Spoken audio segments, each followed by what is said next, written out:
আচ্ছা বলো তো, আমি যাব, এই বাংলা বাক্যটি ইংরাজি তুমি কিভাবে করবে? খুব সহজ, সকলেরই জানা। আই শ্যাল গো বা আই উইল গো। কিন্তু তোমায় যদি বলে আমাকে যেতে হবে, তার ইংরেজি তুমি কিভাবে করবে? অথবা যদি বলে আমার যাওয়ার কথা ছিল বা আমাকে যেতে হবেই, এই ধরনের বাংলা বাক্যগুলির ইংরাজি তুমি কিভাবে করবে? আমরা আমাদের কথাবার্তার মধ্যে এই ধরনের বাংলা বাক্য প্রচুর পরিমাণে ব্যবহার করি। তাহলে আমরা যদি এই ধরনের বাংলা বাক্যগুলির ইংরাজি কিভাবে করব সেগুলি যদি জানতে পারি, তাহলে আমাদের স্পোকেন ইংলিশের ক্ষেত্রে খুব সুবিধা হবে। আজকে আমরা এই ধরনের বাংলা বাক্যগুলির ইংরাজি ব্যবহার কেমন হয় তা নিয়ে আলোচনা করব। Let us start our class. আমরা জানি বি ভার্ব ও হ্যাভ ভার্ব সাধারণত কন্টিনিউয়াস ও পারফেক্ট টেন্সে অক্সিলারি ভার্ব হিসেবে ব্যবহৃত হয়, আর সিম্পলে, যেখানে অন্য কোনো ভার্ব থাকে না, সেখানে মেন ভার্ব হিসেবে ব্যবহৃত হয়। যেমন I am fine, I am here, they have a car, he has a house. এখানে দেখো অন্য কোনো ভার্ব নেই, বি ভার্ব আর হ্যাভ ভার্ব মেন ভার্ব হিসেবে কাজ করছে। কিন্তু আমরা আজকে আলোচনা করব সিম্পলে কোথায় বি ভার্ব ও হ্যাভ ভার্ব অক্সিলারি ভার্ব হিসেবে কাজ করে। Special use of be verb and have verb as auxiliary verbs in simple tense. দেখো, আমি সেখানে যাব আই শ্যাল গো বা আই উইল গো, কিন্তু আমাকে সেখানে যেতে হবে আই অ্যাম টু গো। এটা মাথায় রাখবে। বি ভার্ব, তারপর টু, তারপর মেন ভার্ব, তারপর সেন্টেন্সের বাকি অংশ। আই অ্যাম টু গো দেয়ার, আমাকে সেখানে যেতে হতো। Past tense, I was to go there. Be verb, তারপর টু, তারপর মেন ভার্ব, তারপর বাকি অংশ। তাহলে ফর্মটা কি হলো? সাবজেক্ট, তারপর বি ভার্ব, তারপর টু, তারপর মেন ভার্বের ফার্স্ট ফর্ম ভি ওয়ান, তারপর সেন্টেন্সের বাকি অংশ। এখানে দেখো সেইভাবেই সাবজেক্ট, তারপর এখানে বি ভার্বের ফার্স্ট ফর্ম, তারপর টু, তারপর মেন ভার্ব, তার ভি ওয়ান, তারপর সেন্টেন্সের বাকি অংশ। আর এখানে দেখো তাকে আজ ফিরতে হবেই, একদম পজিটিভলি তাকে করতেই হবে, বাধ্যবাধকতা। সেখানে কি করবে? হি হ্যাজ টু গো দেয়ার। ফর্মটা কি হলো? সাবজেক্ট, তারপর হ্যাভ ভার্ব, তারপর টু, তারপর ভি ওয়ান, তারপর বাকি অংশ। তাহলে এই বাধ্যবাধকতার ক্ষেত্রে হলে আমরা হ্যাভ ভার্ব ব্যবহার করব, আর যেখানে কোনো একটা পরিকল্পনা, পূর্ব পরিকল্পিত কোনো ঘটনার ক্ষেত্রে আমরা বি ভার্ব প্লাস টু ব্যবহার করব। তাহলে কি দেখা যাচ্ছে? Be verb plus to, be to কখন ইউজ করব? কোনো পরিকল্পনা বা চুক্তি বোঝাতে আমরা এই ধরনের ফর্ম ব্যবহার করি। ফর্মটা কি? সাবজেক্ট, তারপর বি ভার্ব, তারপর টু, তারপর ভি ওয়ান, তারপর বাকি অংশ। বি ভার্ব প্লাস টু এর পরে অতি অবশ্যই ভার্বের ফার্স্ট ফর্ম বসবে। এখানে দেখো have verb, have verb plus to কখন বসবে? কোনো প্রকার বাধ্যবাধকতা থাকলে, আমাকে এটা করতে হবেই, তাকে আসতে হবেই, এই ধরনের বাধ্যবাধকতা থাকলে আমরা হ্যাভ ভার্ব প্লাস টু ব্যবহার করব। ফর্মটা কি? সাবজেক্ট, তারপর হ্যাভ ভার্ব, তারপর টু, তারপর ভি ওয়ান, এখানেও ভি ওয়ান, এখানেও ভি ওয়ান। আমরা জানি সাধারণত টু এর পরে ভার্বের ফার্স্ট ফর্মই বসে। হ্যাভ ভার্ব, তারপর টু, তারপর ভি ওয়ান, তারপর বাক্যের বাকি অংশ। উদাহরণ দিয়ে দেখে নিই। এই বাক্যগুলি দেখো, আমাকে তার সাথে দেখা করতে হবে। হাওড়াগামী ট্রেনটি প্ল্যাটফর্ম নাম্বার 3 থেকে ছাড়বে। আজ প্রধান শিক্ষক মহাশয় নতুন ভবনটি উদ্বোধন করবেন। দেখো এখানে তিনটে সেন্টেন্সই কি বলছে? যে ঘটনাগুলোর কথা বলছে সেগুলি আগে থেকে আমরা পরিকল্পনা করে রেখেছি। আমাকে তার সাথে দেখা করতে হবে, এটা আমার পূর্ব পরিকল্পিত একটা পরিকল্পনা, বা আগে থেকে আমার ভেবে রাখা একটা পরিকল্পনা। হাওড়াগামী ট্রেনটি প্ল্যাটফর্ম নাম্বার 3 থেকে ছাড়বে, এটা কর্তৃপক্ষ আগে থেকেই ঠিক করে রেখেছেন। আজ প্রধান শিক্ষক মহাশয় নতুন ভবনটি উদ্বোধন করবেন, এটা স্কুল কর্তৃপক্ষ আগে থেকেই ঠিক করে রেখেছে। এই সমস্ত কাজগুলি পূর্ব পরিকল্পিত। এখানে আমরা কি ব্যবহার করব? Be verb plus to. দেখো আমাকে তার সাথে দেখা করতে হবে, I am to meet him. Subject, be verb, যেহেতু এটা প্রেজেন্ট টেন্সে রয়েছে, আই এর সঙ্গে বি ভার্ব অ্যাম হলো, তারপর টু, তারপর ভি ওয়ান, তারপর বাকি অংশ। পরেরটা দেখো, হাওড়াগামী ট্রেনটি প্ল্যাটফর্ম নাম্বার 3 থেকে ছাড়বে।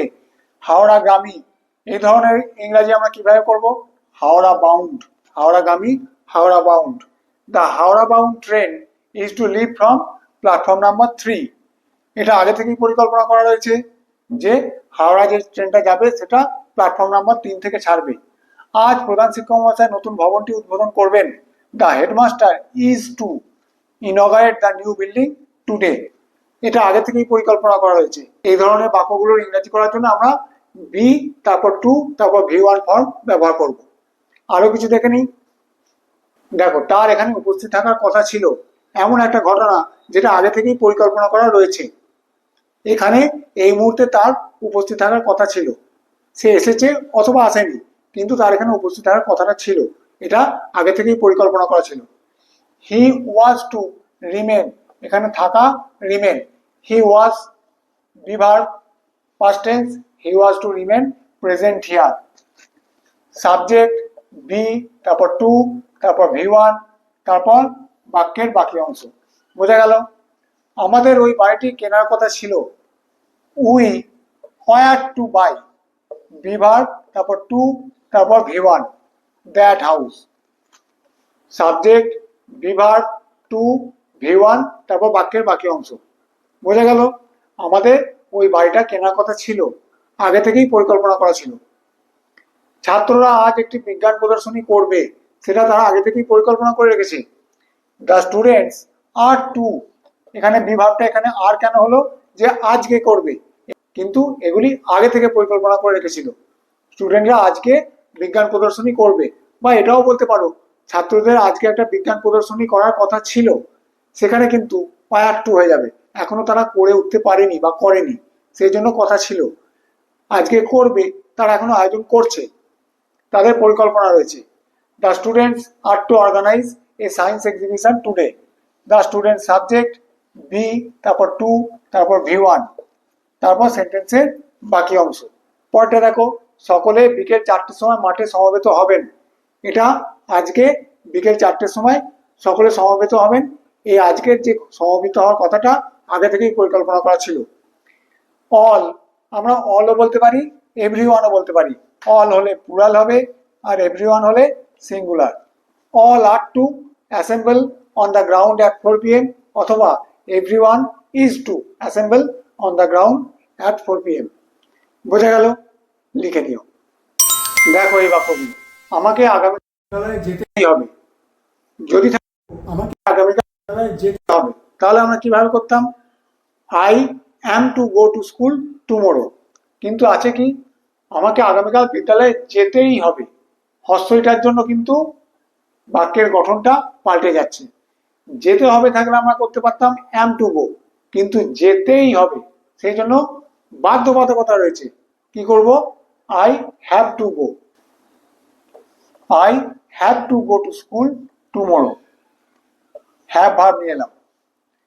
দুর্বলকে সবলের কাছে বশ্যতা স্বীকার করতেই হয়, করতে হয়। যদি হস্যইটা না থাকতো তাহলে আমরা কি করতাম? The weak are two.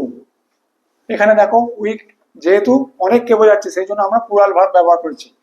The weak are to give in to the powerful, যদি থাকতো যে করতে হয়, হস্যইটা যদি না থাকতো, কিন্তু যেহেতু এখানে হস্যইটা রয়েছে, সেই জন্য আমাদের বাধ্যবাধকতার জন্য কি আনতে হলো?